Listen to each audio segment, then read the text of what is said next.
আজিৰ কবিতাৰ শিৰোনাম পৰিক্ৰমা। এখোজ দুখোজকৈ বহুদূৰ অতিক্ৰমি আহিলোঁ সমন্ধৰ শৃংখলা থাপি থুপি। কৰবাত আছিল মৌ, কৰবাত আছিল তিতা ভেকুৰীৰ মজা।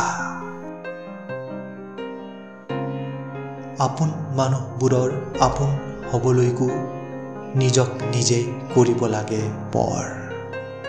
যেনেদৰে সাগৰ হোৱাৰ স্বাৰ্থত নদীবোৰে নিজৰ অস্তিত্ব হেৰুৱায়।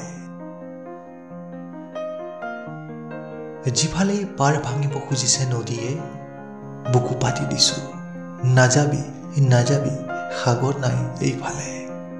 যিফালে পাহাৰে উজাই আহিব খুজিছে মূৰ দুৱাই দিছো, আহ আহ তোৰ বসতি এইফালে।